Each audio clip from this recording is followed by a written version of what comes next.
அன்பு உறவுகளே வணக்கம். நான் உங்கள் அன்பு தோழி ஆர்ஜே குமார் சந்திரன். நான் இன்று ஒரு நல்லவனின் கதை கூற உள்ளேன். ஒரு ஊரில் நல்லவன் ஒருவன் இருந்தான். எப்பொழுதும் தன்னால் இயன்ற வரை மற்றவர்களுக்கு உதவுவது அவனின் தன்மை. ஒரு நாள் சுற்றுலா சென்ற போது அவன் ஒருவன் மட்டும் சென்று சிறு படகு கவிழ்ந்து விட்டது. கடல் நீரினால் அடைத்து செல்லப்பட்ட அவன் யாருமே இல்லாத தீவு ஒன்றில் கரை ஒதுங்கினான். திகைத்து போனாலும் தன்னை காப்பாற்ற யாரேனும் வருவார்களா என்று தன்னம்பிக்கையோடு காத்திருந்தான். அந்த பக்கமாக செல்லும் பெரிய கப்பல்களுக்கு சமிக்கை செய்ய தன்னிடம் இருந்த கைக்குற்றையை கொடியாக கட்டி வைத்தான். ஆனால் 2 மாதங்கள் சென்று பின்பு அவனை காப்பாற்ற ஒருவரும் வரவில்லை. அவனின் தன்னம்பிக்கை குறைந்தாலும் அந்த தீவில் வாழ தன்னால் இயன்ற அளவில் முயன்றான். அங்கே இருக்கும் வன விலங்குகளிடமிருந்து தன்னை காப்பாற்றிக் கொள்ள சிறு குடிசை ஒன்றை கட்டி கொண்டான்.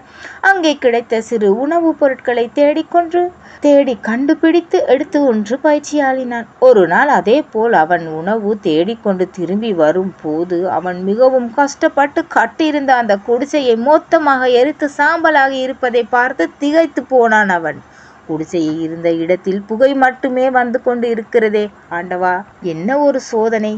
கோபத்துடன் கத்தினான். நல்லது செய்த அவனுக்கு எல்லாமே தீங்காகவே நடப்பதற்கு அழுது புலம்பினான். அப்பொழுது ஒரு பெரிய கப்பல் ஒன்று அவன் அந்த தீவில் திசையில் வருவதை கண்டான்.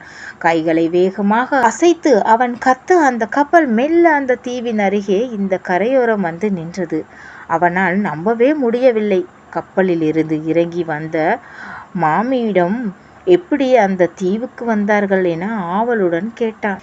எங்க கப்பல் தலைவன் எங்கிருந்தோ புகை வருவதை கவனித்து என்ன என்று தன்னுடைய தொலைநோக்கில் பார்த்தபோது நீங்கள் நண்டிருந்த உதவியை கேட்கும் கொடி அவர் கண்ணில் பட்டது. யாரோ உதவி கேட்டார்களோ என்பதை புரிந்து கொண்டு இந்த பக்கம் கப்பலை திருப்பி வந்தோம் என்றான். வாழ்வில் நாம் சவால்களையும் பிரச்சனைகளையும் எத்தனையோ எதிர்கொள்ள வேண்டி இருக்கலாம். சில சமயம் மோசமான நேரம் என்று நினைப்பது கூட ஒரு பிளஸிங்காகத்தான் இருக்கலாம். எல்லாவற்றையும் இழந்து நிற்கும் நிலைமையிலும் தன்னம்பிக்கையோடு இருந்தால் கட்டாயம் ஏதேனும் பாதை தெரிய வரும். இரவு நீண்டாலும் விடியும் போன்ற தான் செய்யும் செயலை நம்பிக்கை தாங்க வாழ்க்கை. நன்றி.